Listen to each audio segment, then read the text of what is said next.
Okay, here we go. This is from the inside out with Ronnie on the spot, Chris Curtis and the Sandman. Sandman's doing our technical stuff right now, so you won't see a lot of him, but you will see a lot of me and Chris Curtis because we're going to chop it about some things that are to come, things that have been, and things we still hope to do. That'll be a lot of fun.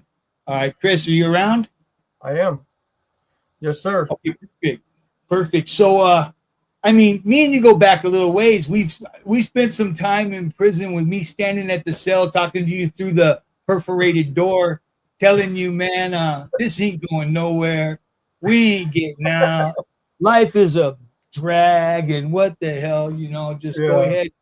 Let's just eat our mush and hush and do our fucking time, run the yard and act like fools. And you telling me, no, I got a chance, bro. I think I can do this.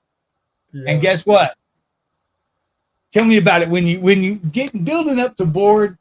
Tell us about what it's like when you're waiting to go to board and everybody knows you got to go to board, and how much harder people in there make it by their willingness to try to challenge you when they never would have before, and how hard the struggle is just to keep on doing the next right thing, keep on getting it right, keep on keeping on and keeping your focus and your eye on the ball, especially with a knucklehead like me at the door telling you it's all for nothing. Well, like you already know, man, there was a time when neither one of us were ever getting out. And especially you. You had what, 36 years, and you're how old are you, Yeah, right. 62. and then once everything started changing, it changed fast, dude. Within we heard rumors about it in the early, like 2012 when we started hearing rumors, but we've heard stuff for years about the three strike law changing, and you just like you said, you just go through it, But yeah, leading up to me getting out, I made a decision after I ended up in the hole in 2015 that I just don't want to be part of any of this stuff no more. It was pretty easy for me because I've spent at that time over 20 years in prison. I've seen the underhanded, backstabbing people that go along with it. And at that point, I just, in a sense, I really didn't care what people thought about me. I was just not wanting to die in prison being a scumbag. And with that being said, you know, at the time when I went through my change, I didn't, I didn't, I didn't think I was ever getting out, and it was a different feeling, man, thinking that, you're going to die in prison. It does something to you. You've been there, so you know what I'm saying. Um, it's definitely not something I suggest anybody have to go through, even though thousands and thousands of people are dying in prison every day. Um, I think that once I set my mind to what I wanted to do, um, and that was take responsibility for my life and be a better person and not blame everybody else for my problems. It was pretty easy after that. There were some challenges. I remember, one time when we first met, me and you had a little conflict. I thought that might ruin everything. But again, I think COVID saved us at the time, I could say, by locking us down. Um, Well, I'll give that story from my perspective so that because when I get there, I just want the white rep spot. I don't know Chris. I don't know he's going to board. I don't know any of this. I want the white rep spot. And I want it for nefarious reasons. And he wants it for nothing but positive reasons. But positive reasons isn't the mindset of the white guys on the yard at the time. So I recognize that it could be easy for me to reach in and maybe grab this spot from this guy that I don't know or don't know nothing about. And so I start the process, but I don't want to put the votes out or anything. I get the guys to sign shit because they're easily manipulated. And I go to Chris and I tell him, look, it's not my get down to do it this way. I would just rather you resign and please don't take it personal. And he looks me dead in the eye and says, yeah, well, I kind of am. I'm like, okay, then here we go. So now I leave not knowing exactly where this is going to go. I just know that it didn't sound good. I didn't know that Chris had to go to board, so there wasn't much he could do. I presented myself that way to a guy whose hands were tied, and no matter what, at the end of the day, his choice was: do I ruin everything I worked so hard for to challenge this with this guy, or do I just let it go? And these guys face these decisions and situations every day. Now, I'm telling you right now, I didn't know he was a lifer, and I'll tell you how I am. Guys who did what I ended up not knowingly did to Chris, guys who do that, I get on. I have a friend, me and Chris both know him. His name's Russia. We call him Russia. And he had a guy working in the commissary and did some nefarious foul shit to him repeatedly. Russia would have dismantled this guy like a Mr. Plato and put him back together funny. Everybody knew this, but because Russia was going to board and going to get out or whatever, he couldn't do nothing. And he came to me just muscled up, tears in his eyes, man. And I told him, hold on, I'm Russia today. Today I'm going to be Russia. So I went to the dude and I told him, listen, me and you do this. Then you want to get on Russia, we'll do it. I'm Russia today. My name's Russia. And he didn't want to do it, and it didn't go nowhere, but dude backed off Russia. So that was my mindset against guys who put guys who are going to board and facing life in positions like that. Now, here I am, not knowingly doing something I despise. But COVID hit and separated us for a minute, and it wiped out all the representatives on the yard and shit. New elections were coming, and by the time that all happened, me and Chris were wound up in the same unit. We're talking to each other and discover that, the hell with all that shit, we kind of like each other. We like the path, this and that. Chris is helping to get me back over to the right side of wanting to go home things, and I'm trying with everything I got to get his mindset all fucked up at the window and the door. And we become good friends, man. And it come time to run for that position in the unit, and Chris really didn't want to mess with it. And he told me, look, brother, I'm going to step back. You can run for it. And I wasn't without my challengers, but I ended up winning. And the day after I won, I got told on by a bunch of other people and took off the yard. So, I mean, that's just the way it was, the way it went. Chris eventually ended up getting out, but we became really, really good friends in the intern. And that's the way I seen it. And from his perspective, I don't know how he seen it. You know? That's exactly how it happened. It's funny too, because I remember we were locked down, but we were just on the door all the time. And then you had those other guys coming by, just trying. The guys that ended up sending you to the hole. There was a bunch of drama going on in that building, man. I couldn't believe it. But I still God, it seems like yesterday, dude. It seems like just yesterday that we were, locked down in COVID, tripping on our canteen that we weren't going to get for 3 months. And man, now look just at crazy, us. Huh? Yeah, now look hey, at us. and then to get out and know you're out. And I mean, I already knew that if you got your foot outside the door, you were never going to get a foot back in. Yeah, because you just were doing things that way, the electrician and all of that, and just telling me, this is what I'm doing, bro. This is my plan. I'm sticking to it. This is who I am right here. And I've been working towards this. And it happened. Me, on the other hand, I kind of flirted around with the line of wanting to do the right thing and not, and all of that for a while. I kept one foot in the dirt pit and the other foot on the good side for a long time before I decided to get both feet on the other side.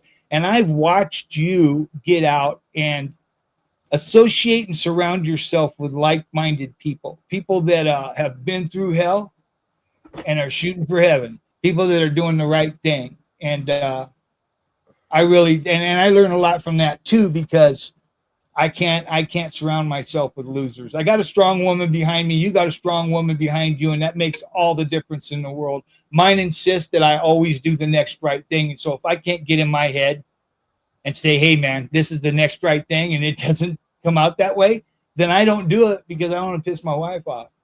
I mean, there it is there. And now you got one, and you ain't getting out of line. She's the only person I listen to. She's the only person that tell me what to do. Exactly. Oh, yeah, she does. She runs my life, but it's good though. I mean, I people, I've been by the guys at work, they clown me because I tell them I do the dishes, or I come home, I walk, I do all the, I go, well, obviously you haven't sat in a cell for 26 years and wished you were doing the dishes, or just being able to walk out your front door. I'm grateful every day to walk out my front door and go to work. And it shows too, because I pretty much work harder than everybody. I'm a pretty hard worker, and I'm nonstop, and all, the crazy thing is by the beginning of the year, I'm going to be opening my own electrical company. And that's will be my 4 years of being out in prison. And that's a significant deal for me. That's a significant deal for anybody. But you've taken that moment, that lifespan that people work their whole life to achieve, and told yourself, I have this little bit of time, and I have to cram a lifetime worth of stuff into this little bit of time, and I got to do it all the right way. And I'm watching you do it. Yeah, dude. It's amazing. So I have, like, my homegirl Michelle. She tells me all the time, you've always been like this. Even when you were selling drugs, you've always been outgoing. You've always, there's always been something about you. And I see it, but I really don't. But what I've started to realize is that, I'm different than a lot of people. You and me, there's there's like a breed of people. I don't know where it comes from. I don't know if it comes from the streets or if we're born with it. I don't understand it, but I'll say this. There's a type of person, man, that they get something inside of them and they want it, and they go for it. Like when I wanted to be a criminal, I went for it, and I went full blast, and I ended up with a life sentence. And that mindset, if you take that mindset of being a criminal and you turn it into doing positive, a positive job, a positive life, you could do anything. I tell these kids at work all the time. Man, I'm like, you're in the position you are right now because of your good decisions and your bad decisions. And you can't blame that on anybody yourself. You can't blame it on the government. You can't blame it on Trump. You can't blame it on Biden. You can't blame it on anybody but yourself. There's a way for you to make money. I know they say money ain't everything. Well, if money ain't everything, go to Walmart, grab a candy bar, and go to the checkout stand and see if they let you have it. They're not going to. Oh, no. You know what I'm saying? Click to me. They're not going to let you have it, dude. So I'm not saying money is everything, but you can't live without it. And if you want a good life, man, if you want to be able to retire, if you want to be able to leave your kids something significant, you got to work for it. Okay, yeah, I'm working 7 days a week. I'm at the gym at 2:30 in the morning. I'm at work by 4. I'm off at 12:30, and then I'm working for my company or doing interviews or whatever it is, doing schoolwork. But 5 years from now, I'll be in an office. I'll be driving around checking on jobs, and I'll be making good money, and I'll be working towards buying my daughter something nice. So when I leave this world, I don't feel as bad as I did for leaving her while I spent 26 years in prison. Hold on 1 minute. This is a writer right here, Sammy. Can you hear him? This call is not private. It will be recorded and may be monitored. I can't hear. Can you hear him, Chris? Yeah. Let's see what he has to say. NLR. Yeah, Sammy Malone. What? Okay, so look, we're on the air right now, Sammy. So we're gonna go ahead and interview. So we're in Ironwood, me and you. You're in the hole, right? And you're with and this wasn't planned. You didn't know I was gonna do this to you, but I'm gonna interview you because we're in the middle of a podcast. All right, you mind? Okay, so here's the get down. I'm gonna on speakerphone. It's kind of hard to hear you. Yeah, well, we'll do the best we can. Okay, so here's the get down. I'm gonna go ahead and bring it back. I'm gonna hit rewind, and I'm gonna hit fast forward I'm gonna hit play for us. All right, I'm gonna bring you back to a moment. I'm on the main line out there in Ironwood. You're back in the hole. You got Bumper. You got Wigmo. You got Zach. You got all these guys back there. Sickness from San Diego. All these NLR. They're calling dudes back there and putting hands on them and seeing how they react. And a lot of them are checking in, going downstairs, putting one hand on their butt and raising the other one in the air. And Wigmo and them decide they're going to call me back there. And they're wondering, you're kind of telling them that's not how it's going to go down. That dude's not going down there.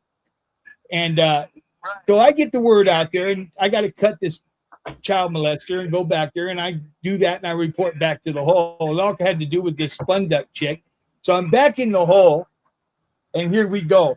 Me and you back to back fighting every fucking buddy. Remember that, brother? Yeah. Like, the whole place at that time, man. That place, they hit you with so many speed heat grenades and flashbang grenades and block guns. And I felt like I was in or something. I remember the personal issues. I'll never forget that, man. And we had to rip the cheese away from them and everything. We took over the whole hole. Yeah, we did, man. Yeah, they was but you let them have it. Yeah, I got Wigmo and Zach NLR on the first yard. And then the next yard, I got Scotty from P9 and his other partner that was his celly on that yard. Then I went to the next yard, and you guys wanted Moss Man, so I knotted him up real good. And then they told us we couldn't play with anybody anymore because we didn't play nice. They didn't really get out there, and they are no more with nobody after that. But that's all it took right there was straighten everybody out. Right. Yeah. Yeah, right, yeah.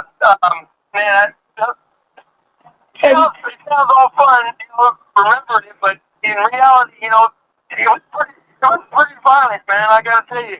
Yeah, and that's what we need people to hear. These kids and stuff that are coming in and listening to this fucking podcast. I mean, you went from there to Tehachapi and got the keys on one of the yards right there in Tehachapi and on the lockdown 4-yard, rider yard, and it was no joke. Yeah, they actually gave me the prison right then. Yeah. And, it was every yard. Every time we went to yard, we went to yard 3 times a week. Every time we went to that little concrete yard, we were getting blasted with the gunner by the gunner, shooting us with the block gun, and you have to go underneath the gun and handle your business. Otherwise, they're gonna put holes in you. So everybody was. It was a rough time, let me tell you. I remember working out for my boxes in the snow. Yeah. 3 hours straight, on camera. Back in those days, even the FBI came in and stuck their own cameras on the yard to watch us. Yeah. It was pretty crazy stuff. Right. But now you're out there, you work, you try to stay out of trouble, like go out there and man. I see a lot of dudes out there would rather sleep next to the parole office in a sleeping bag than go back to prison. Oh, yeah, absolutely. I mean, I just deprogram all the criminal thinking out of your brain, and if it wasn't, I got to tell you, you're working, several of the concepts out of the book that you wrote, Ronnie, and just changed my whole way of thinking. Like, you start looking low in everybody's yard, start coveting your neighbor's stuff, Right. You just start thinking, thinking about how to stand on your own 2 feet and do the right thing, Yeah. Well, you know what, brother? And we're gonna build some things because you've been through like you were right in the beginning with the starting of ARC and all of that, them programs, right? With Steyer that ran for president and all them guys right there. Those are good friends of yours. Amazing people, man. The whole that I did too. I graduated from ARC, was in the 3rd cohort. That's the one that Tom Steyer, he was in our classroom seeing us and on hikes. So we had the LA Federation of Labor, who was the president of State Unions and head treasurer, coming on hikes with us because the Congress and guys before they had a program like that where he could have actually, made something of himself and he would have actually got to know his dad. So Tom Steyer and his wife they're construction tycoons, but they're really super genuine and good people, and they backed they came into the box. They wanted to back that, so they from what I understand, they backed a substantial amount of money to help rehabilitate and fast track, people, when you come at an older age, 40 years old, you don't really have time years in retirement. So they're getting you right into careers instead of just a job, you know, a dead-end job. It bridges a lot of gaps, you know, like showing that, you know, some of the best talent of their life was right here coming out of prison.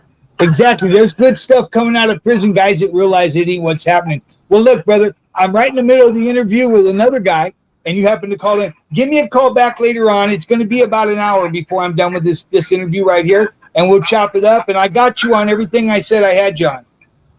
Okay, hey, I'll just give you a call tomorrow, Doc, because I won't be out. But okay. You know, thank you for everything, brother. And a lot of these guys want to see your book, so okay. In the morning, yeah, I'll get you some in there. All right, love you, bro. Bye. Because that wasn't planned. That's things like that happen. I mean, anyways, Chris, so he's a good guy, man. He's trying to do the next right thing like us. And I wasn't the only one who wrote a book. I mean, I wrote a self-help book for people incarcerated and stuff. And Chris wrote a book that in its own right is a self-help book. You read his story. You want to read about a guy that fucked up from the get-go and he ended up working it out in the end, and he takes you from the start of what it's like to have a good family, a good upbringing to start, and then things go bad. And then how things can go bad and get really bad. And if you want to know what the whole path is like, and I encourage people to know. I encourage some kids that are out there running the streets thinking about how prison might be real cool or something to go ahead and read that Orange County, The Dark Side before you even get to something like mine. Mine's for people that have already screwed it all up. But you kids that are out there and youngsters, and when I say kids, I mean anything less than 30, out there doing your thing, get that Orange County, The Dark Side by Chris Curtis, man. That book will tell you a true story, real facts, what it's like to really, really, really enter into the dark side of Orange County and eventually come out the other side doing everything he's been talking to us about. Tell us a little more, Chris. You know, I did this Jubilee Media thing on Saturday. It was interesting. First of all, I thought the way it sounded, I thought for sure I was going to be the only white guy there. I was, but then I'll say this, that it was one white guy, one Mexican, one black, a Cuban, and then an Asian. And there was a big process to get through that. And, you know, I'm pretty surprised that they picked me out of all the whites that signed up for it. And I actually was recommended by Ian Bick. I did an interview with Ian Bick, and I was actually recommended by him to be part of the show. And it was a real deal. I had to go to a studio. But it was different, man. There was a couple guys from New York, and then the rest of us were from California. But, you know, one guy did like 3 years in the feds. The other guy did 2 years in the feds. Another guy did, 2 years at Wasco. And then the Asian, he did a lot of time. He did like 15, 20 years. But I was actually one that did the most time out of everybody. But it's coming out in like 30 days. It's Jubilee Media. It'll be interesting to see how that goes. I would say this, the guy, the Hispanic guy, I think he was actually Native American, but you know, he was a trip, man. I'll just say that.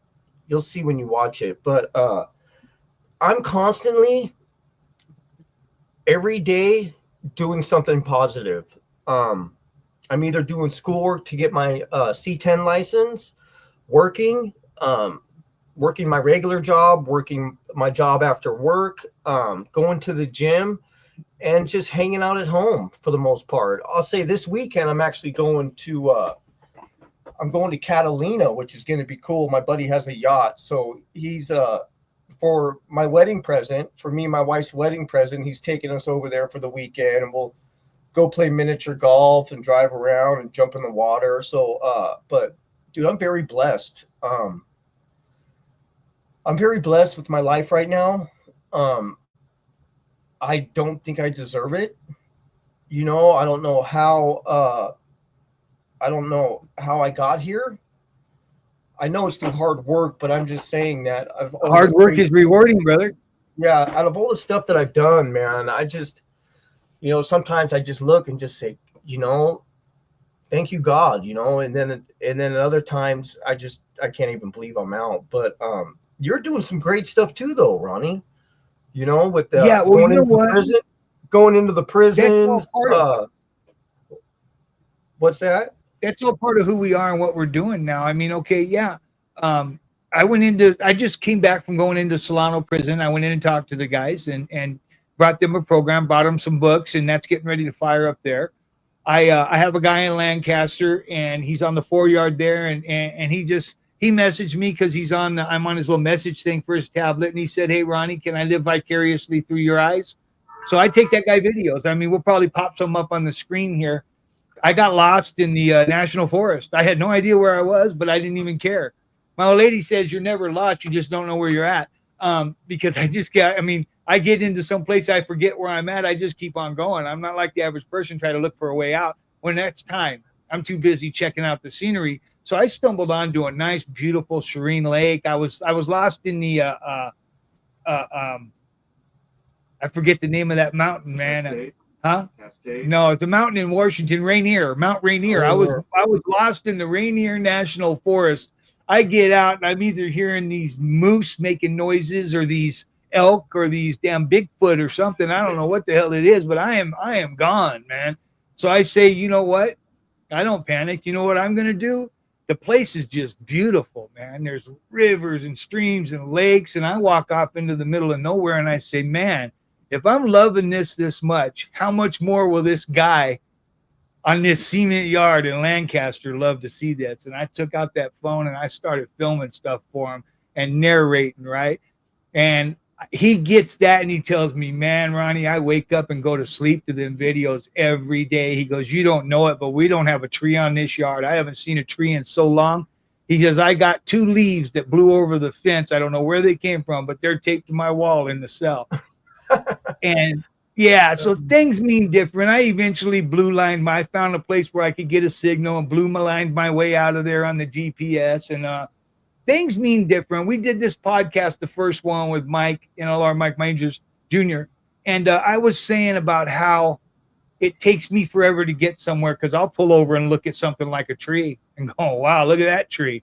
At first my wife was like, no, you ain't doing that. Yeah, she figured it out. Yeah, I am. Things that don't mean nothing to somebody who hasn't been taken away from everything mean a whole lot to me now. Simple things like a tree, a river, a rock formation, just weird stuff means a whole. And I had a lot of people responded to that because they got out, and one guy talked about just looking at the moon one night and realized that he was really free and he was going to stay that way just because of the way the moon felt to him. You know what I mean? So yeah, having been through everything we've been through, you and I both know we owe it to society to get out here and try to make a difference in some people's lives. And that's what we're doing. It's slow. It's been hard going. It's been financially breaking at some points because we're doing it on our own. Eventually, we'll probably, things will come in. People will donate. They'll see what we're doing on our own, and we'll get some backing. But until that happens, it isn't about making money. Chris makes good money to live on his own. Everything he does from his own dime, man, and he does from his own time, which is a valuable thing. But this is our thing, Chris, is like you said, both of us. I don't feel like I deserve to be out here. People like us don't usually get do-overs. This is our do-over, and you know what? We're going to give back. We're going to save some kids. And I'm going to, because I don't want to steal all this interview right here. There's both of us right here interviewing each other. But you introduced me to a guy, Johnny G, man. I was going to interview him when I was down there. And Johnny G, let me tell you something. I met this cat. This is a real dude. He's a real dude. He started out, he's from Northern California. He got himself into trouble. He's been in that whole wrong side of the fucking lifestyle thing, man. And Johnny G looked at me, man, and he said, you know what, Ronnie? He goes, it's a simple thing for me. One day I looked in the mirror and realized I was looking at the problem. Exactly. That problem was me. That dude in the mirror was the problem. That's why my life was screwed up. That's why everything was fucked up. I was the problem. He says, and until somebody can look in the mirror and realize that they're their own worst enemy, they don't change. Johnny G is now, I don't want to put his business out there. Eventually you'll get an interview because this one's coming down the pipe with Johnny G, and he's going to be a good one. So look for that one on down the line. But Johnny I mean, Wilson he's too. good with them. Johnny Wilson's Beaver is going to be a good one too, man.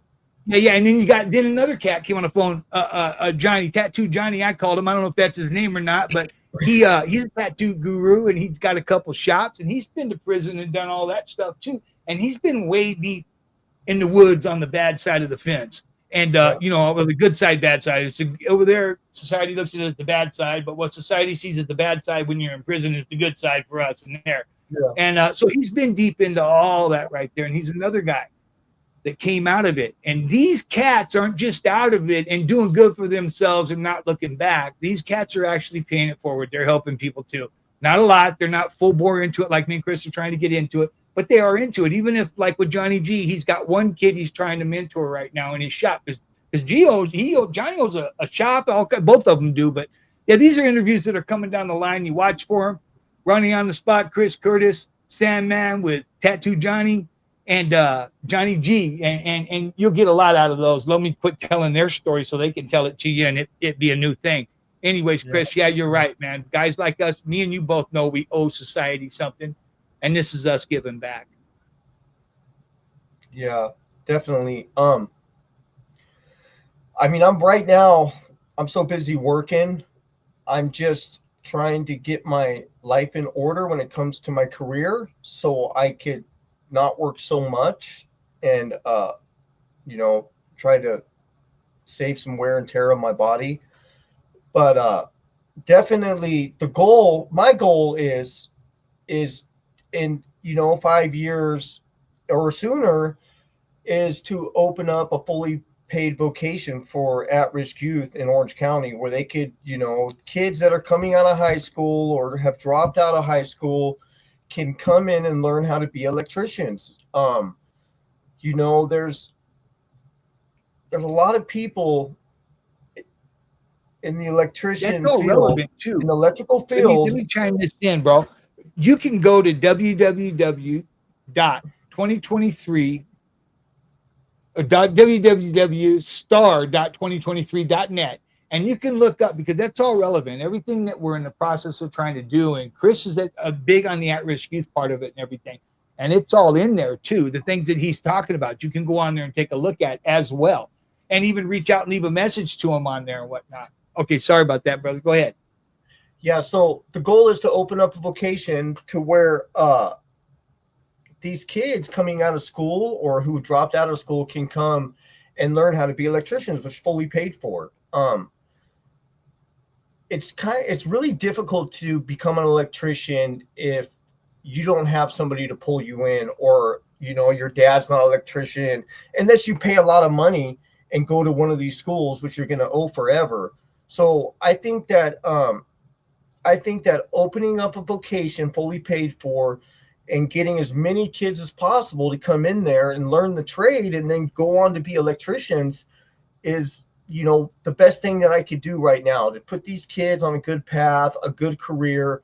The electrical field is lacking in electricians, and it's, you know, it's becoming, the old timers are dying out. You know, like, I'll say this again. I've kind of, you know, I got lucky. I don't know if you want to call it luck, but I was able to do my vocation in prison.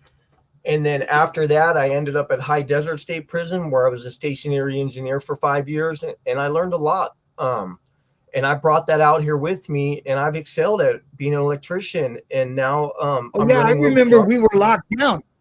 We were locked down, and they came and got you because the free staff couldn't even run the whole program. They had to have you go over there and run things. There was some things went on where they absolutely needed you over there to take care of business. Yeah, they do. That was a crazy thing when COVID hit. So there's like 8 stationary engineers in the prison, you know, during regular program. There's 2 on each yard. These are free staff. And when COVID hit, they sent them all home but one.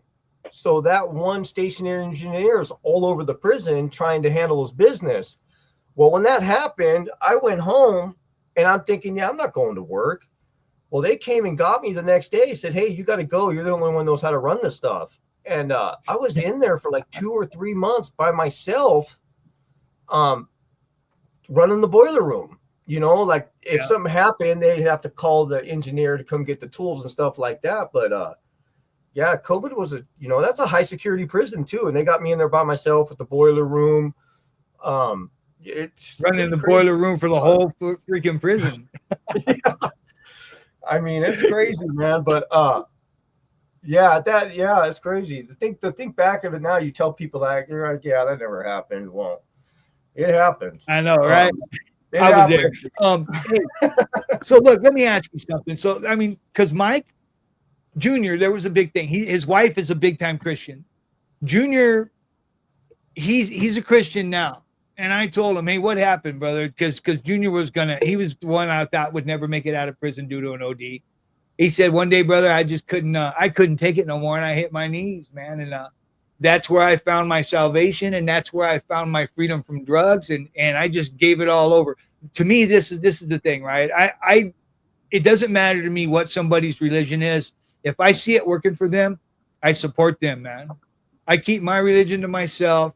I don't flaunt it, put it out there, and I respect everybody's right to do what's right for them. But you're a Christian too, and talk about what part of all of this transformation, change, and giving back, and what you're doing today that Christianity plays in all of that.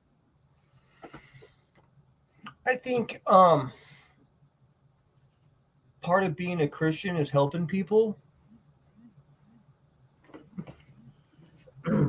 I think part of being a Christian is helping people. I think that another thing that I believe is that we owe it to all our victims to live a good life, for what we've done to them.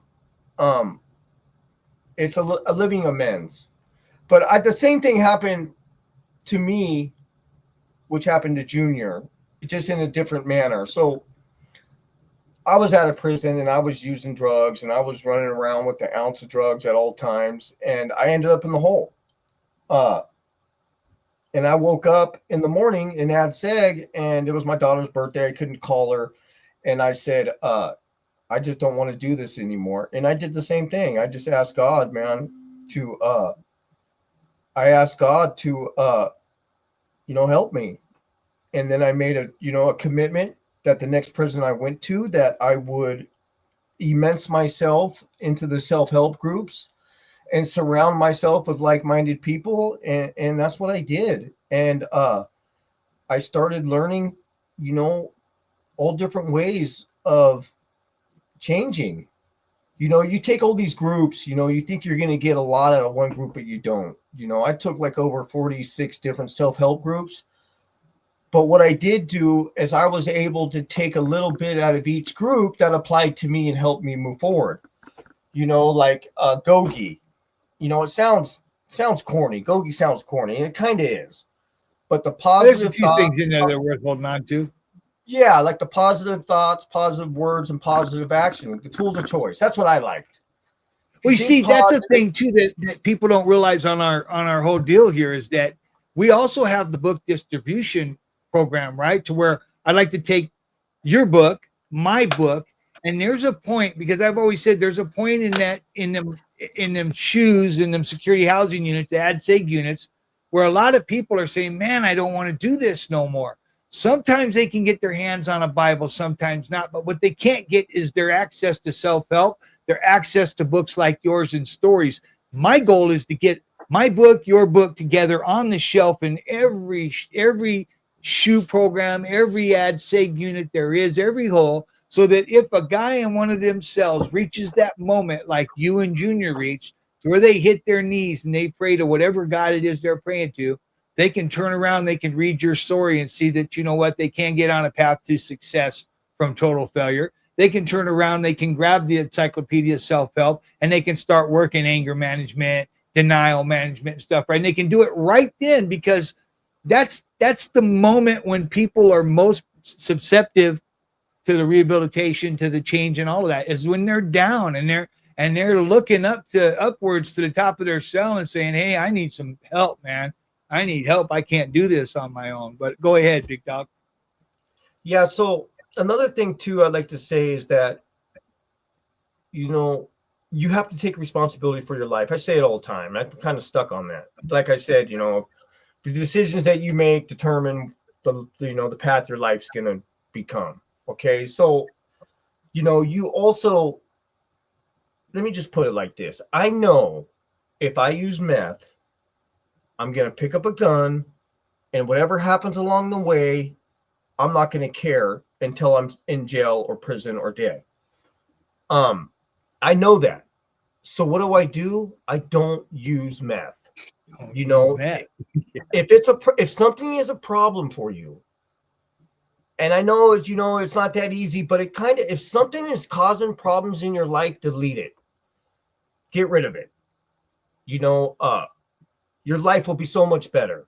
Being involved with people who are not on a course that you want to be on, let them go. Because another thing you need to understand is nobody really cares about you in the end. The only person that cares about your success is yourself. Nobody's going to give it to you. Nobody's going to make you go to the gym. Nobody's going to do any of that. You got to do that yourself, man. If you want to be successful, if you want to be better, if you want to, do something positive, you have to make the decision to do it. Those are your good decisions. If you make bad decisions, you're not going to do anything to make yourself better. I could go on and on about this. This is like something I've been stuck on, maybe a little too much lately, but I see a lot of people out here that have been out here for years, and all they do is they complain about how much money they make. They go to work. They just kind of do enough work to make it through the day. Dude, if that's how you're living, you're going to stay like that. If you want to get paid more money, you got to make yourself an asset to your employer. If not, they got millions and millions of people out here right now that show up to work and drag through the day. They're not eating good food, so they're tired, they're overweight, or they're just, there's millions of people out there like that right now. You got to be that better person. You got to be the guy stepping up. You got to be the guy pushing the other guys out of the way to get to the top. If you want to make it to the top, you got to fight to get there. And I'll say this. I'll say that I guarantee you, if you can discipline yourself to go to the gym 5 days a week, no matter if you feel bad or you feel good, go to the gym for 45 minutes and work out. Everything else will fall in place. I know that's not easy. You got kids and you have a job, or you got this or you got that. Well, I get up at 2 a.m. every day, Monday through Friday. I'm at the gym by 2:30. I'm at work by 3:30, and I'm eating my meal prep, and I'm working by 4. And then at 12:30, when I get off, I'm usually working again or doing an interview or running around taking care of something positive. You have to discipline yourself to be better. And the more you discipline yourself and the more you separate yourself from that attitude that I can't do something, the farther you're going to get. Because once you tell yourself like, yeah, I can't do that, or I can't do this. I did that my whole life. And you know what it got me? It got me a life sentence in prison. And luckily I'm out, but you got to discipline yourself to be a better person. You got to discipline yourself to to be healthier. Okay, yeah, my wife is constantly on me about eating sugar on the weekends. I'm pre-diabetic. I've been pre-diabetic since I've been out. I get all that. But I eat healthier than anybody I know. I think you have to discipline yourself, and you have to stop blaming everybody for your problems or your upbringing or anything that you think that happened to you. Now you're a grown person and you need to deal with it.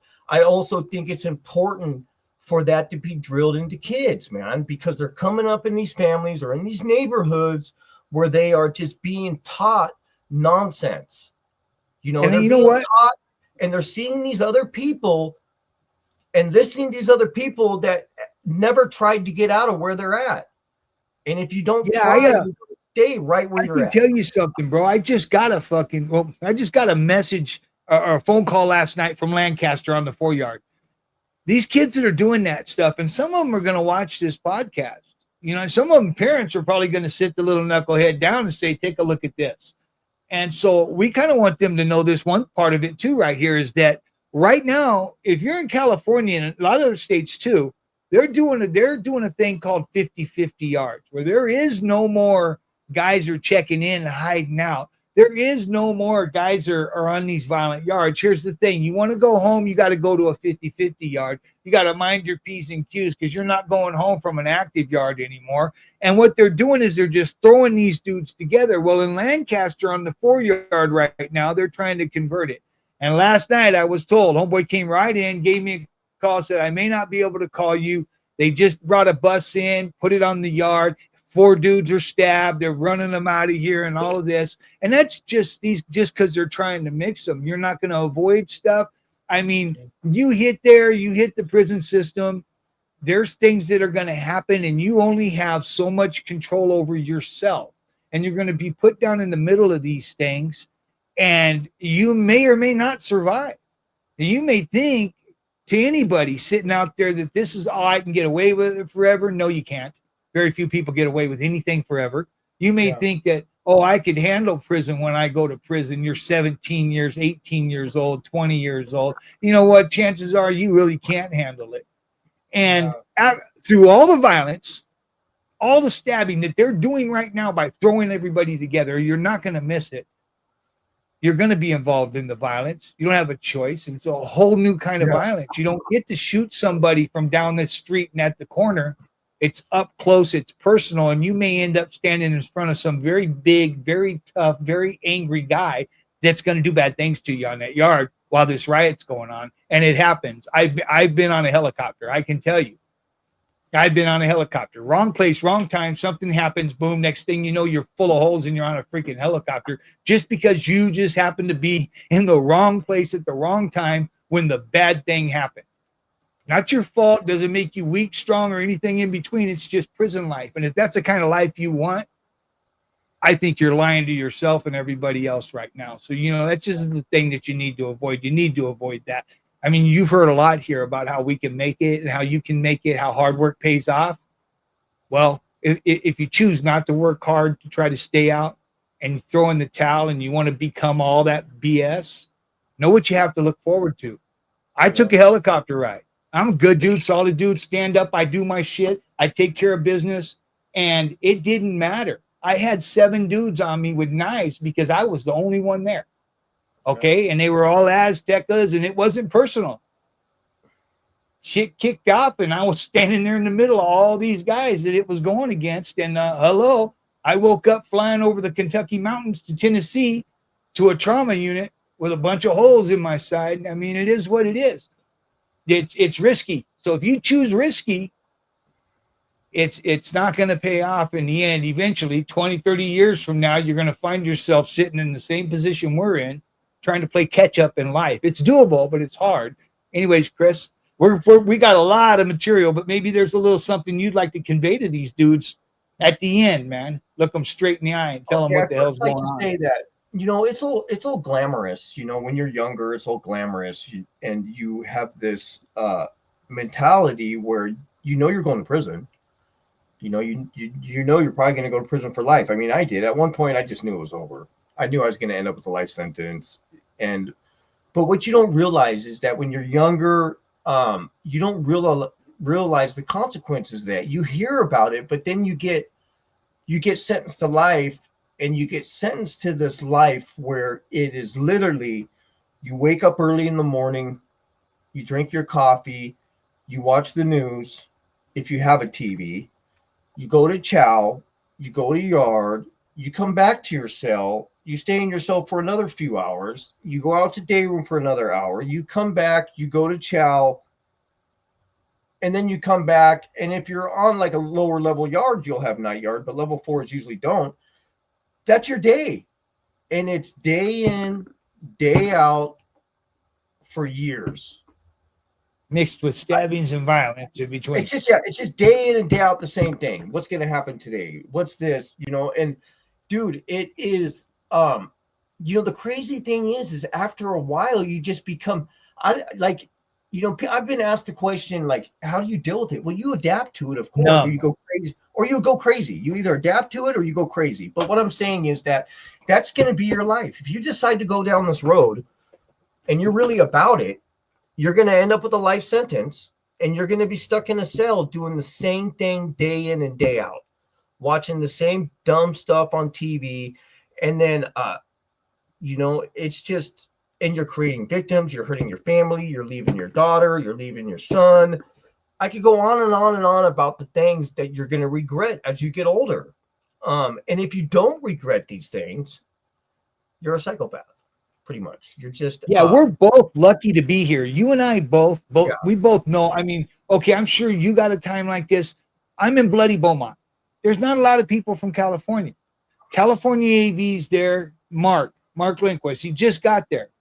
California goes after it with the DC blacks, the whites from California, blacks from Mexicans, all California goes at it with DC blacks. There's like 200 DC blacks on the yard, and I think it was 7 of us, California dudes. All right, the DC blacks are going to get Mark because he's validated. He's AB. They're going to get Mark on that yard. So all of California has to get strapped.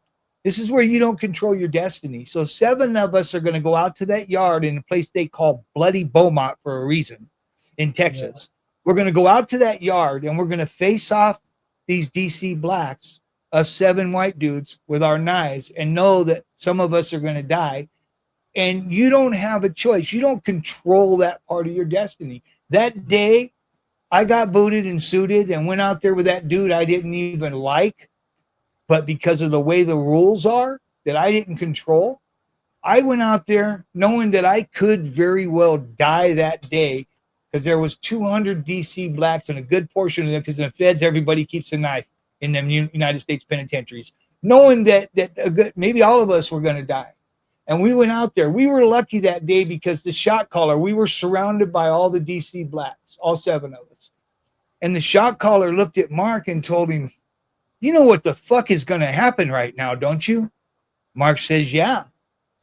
But our laws, our rules say we got to be out here, and we're out here, man. We're ready for it, whatever it is." And I don't know if what God or gods or whatever it was looking down on us that day, but that leader of the DC Black says, "You know what? It's not going to go down like that today. It's not going to happen." As a matter of fact, not only is it not going to happen, we're going to walk away first, which meant something to the rest of the yard. And they all turned around and walked away. Now, granted, 3 days later, somebody on the yard dropped a kite on Mark and he was taken off the yard. But that's pointing out that life and death in there, and I'm talking about yours when you're in there, isn't up to you. You got to boot up, you got to suit up, you got to get your knife, and you got to go out there knowing very well that it's probably going to be your last trip to the yard. And that's and what kind of mindset you get in to make that decision to go out there like that, I can't even touch back on that moment to tell you what I'll touch on something too. I don't know how many times that I've written a letter to my daughter telling her I love her, thinking that it was a wrap. I can't even count on one hand how many times that I've written a letter to my daughter or my mom telling them I love them, and just in case, and getting that letter and putting that letter in the mailbox as I'm walking out the front door of the yard. Yeah. That's weird. So you're lucky. You feel lucky to be here, right? Yeah, dude. Yeah, that's just to survive it. Think about, dude. Like, if you think about how many times you've done that, I'm sure you've done it too. If I've done it, you've done it. Yeah, I have. Yep. Hey, yeah, dude, that's crazy, bro. And then you get these guys. I heard this dude. I just shouldn't say this, but I'm going to say it anyways. I heard JD DeLay talk about something today on his podcast or whatever it is, and he said, "Yeah, well, when they had some Nazis marching out in front of some capitol saying we hate Trump," and then JD DeLay says, "Well, yeah, well, of course they hate Trump because Trump loves Jews. I mean," he goes, when I was in prison and these Nazis tried to come up to me and tell me, that they got to be a part of me, I told them to get lost." And I'm thinking in the back of my mind, like, I doubt right. Like, I don't know what prison you're in, but the last thing you're going to do is tell people your own race to get out of here for what they believe in. I was just kind of laughing at that, going like, this guy actually saying this stuff, and the people that are actually believing that he's done that. I don't know, man. I see a lot of these content creators on here. A lot of fakes and frauds. The realest one, I'll say this hands down, the most authentic content creator that I've listened to is the Alaskan Avenger and Ian Bick, man. Ian Bick, I'm going to say this because Ian Bick said this. He said this on camera, so this is the funniest thing I ever heard of. Ian Bick just looks like your normal guy. But when he went to the feds, they thought he was a sex offender or child molester, and they made him sit with all the sex offenders. And Ian Bick's like, no, man, I'm not. And they're like, yeah, you're going over there, dude. You know? And Ian Bick will sit there and tell you that. And dude, who in the right mind is going to get up and say that? That's somebody that's just being honest and being vulnerable with themselves. Right. Being real, being vulnerable, telling the truth. That's all people want. They just want the fucking truth. And that dude, and I went to a Spotify studio. He came from back east and interviewed me in a Spotify studio. And that is one cool dude, man. Yeah. Ian Bick is one cool cat, man. But I just see some of these guys. What I'm trying to say is I see a lot of these guys on here, and I could see right through them, like Wes Watson and all these other other guys, but this, that interview you did with Junior was probably hands down. I'm not saying this because we're friends. I'm saying this because that was probably hands down one of the most best interviews I ever seen. When you guys were talking about, well, I have to make a decision if this is worth it. If this is worth losing somebody's life over. We're talking about real prison experience. We're not talking about, being on these yards where, they're talking about, well, I was bullying this child molester. I was bullying him. Dude, if you're not killing them, you're really not you're not really about it. You're just being a bully just like them, as far as I see it. But that's all. I'll stop right here. I'm just gonna turn into well, the truth is this too, is I hear these cats get up there. I know they're fakes and frauds because there's guys that have had units and ran them for a minute, right? You run a unit for a minute, none of the real politics ever hit your lap. You don't ever see the real decision getting made. You don't ever see what goes into it. So when they get on there and they say all of this, I know they haven't had a lot of yards for a lot of time or anything like that, because if they had, they would know that making those calls to go out on a yard and do something that's going to start a riot isn't a small decision. If there's any way to get around going out to a yard and doing something that's going to cause a riot, if you've had keys for a long time, you take that political avenue. That's what you do. You choose that one first, because people die on these yards in riots. So anytime I made a call on a yard to do anything, I took that and I weighed that decision. Is this going to be worth somebody's life? Or can I politic this some other way? And a lot of that goes on. I mean, the AB pays the MA all the time to get a dude that they like out of the fucking mix because they don't want him getting hit and it starting all this shit. And vice versa. The ME will pay the AB. They'll trade off debts. They'll do all of that to keep the peace. Not only because it hurts business and you can't do a lot of business when everybody's on lockdown, but we're talking about people's lives. So to get up there and willy-nilly say, yeah, I set that yard off. Yeah, well, punk, you didn't take that into offense. Somebody probably got their self hurt behind you setting that yard off when you probably could have just went and talked to so-and-so and never had to set that yard off. But these guys like us that have been around, and we know in an instant who the fakes and the frauds are and who's plastic, because we can see right through them.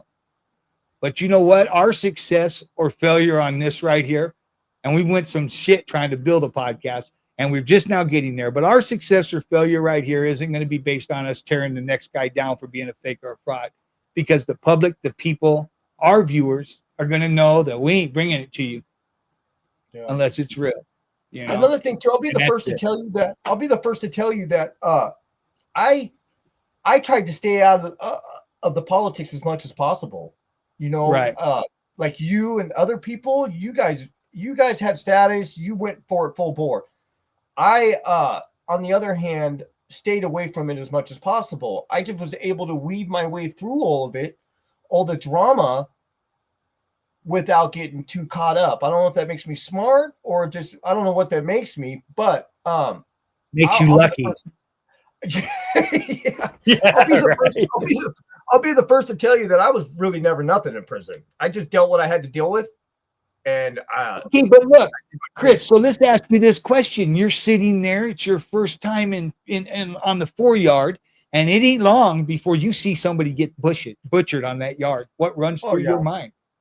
Yeah, well, that was like first when I came from Sentinella in 1996. I lasted so I shot 2 people on my first term, so my points were already pretty high.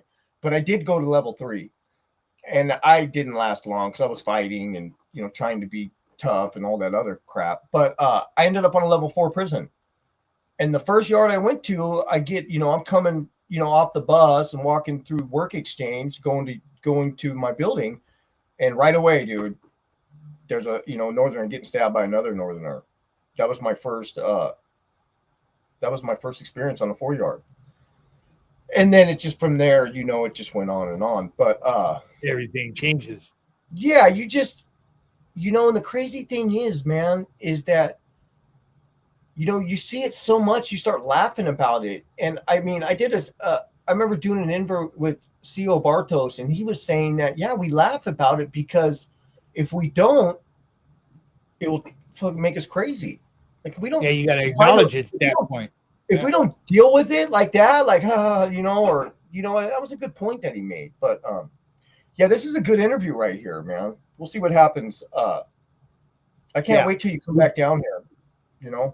Yeah, I want to get back down here because we got 2 interviews at least that need to be in person. That's Johnny G and Tattoo Johnny. Those dudes need to be in person. They need to be right here in the studio with us. And those guys can just be handed the reins and let them run with it because they got a story to tell. And I've talked to both of them, and they know how to tell it. The Johnny duo. Yeah, right. Like me and Beaver become close, man. He's a good dude. So is Johnny G, man. It's you get out and you start getting around all these people, and then you start winding down, and then you just wind up with a couple of people, man. And it's a trip, man. Johnny G is a trip, man. He I like that dude, Chris. I'll tell you something. Every fucking thing. I'm down there. Chris introduces me to him. He's gonna fix my ride because everything that can go wrong is going wrong on this trip. The trailer's breaking, the towing's breaking, the shocks are giving out. And this is all new stuff. $40,000 brand new trailer that we're in right now doing the podcast. Everything, right? And I get down there to have him put this air on there so I can properly tow the trailer. And guess what? My little brother has taken the airbags out of the trailer, out of the car, and put them in the trailer so I don't have them with me. And I went from San Bernardino, Victorville, High Desert, down to Orange County to get it done. And I got to look at this dude, and I'm feeling like just a total lame. And I got to tell him, man, brother, I know you clear your calendar for me. You did all of this, and this is what's going on. And he just starts laughing. And he tells me, bro, you got to laugh. He goes, it's funny. You got to laugh, right? I tell him, look, if I'm laughing, it's because it's to keep from crying. I want to say one more thing. I got another interview at 4:00. So with this guy that does crypto, he heard my story. He wants to talk and do an interview. But I just want to say this before I go that, both the Cyclopedia and of Self-Help in Orange County, The Dark Side are both available on Amazon. I suggest that, somebody going through a tough time, you have them read either book, man. It will give them hope. And this week they'll be able to order it on our site. Yeah. This week they'll be able to order it right off of our website. Yeah. With that being said, thank you, Ronnie. I love you, man. Sandman, you as well. You guys have a good day. I gotta log on to this other thing right now and talk to this guy, and then I gotta study. I got a reputation to uphold. That's right. Love you, big dog. Thank you. All right, you too, man. Love you guys.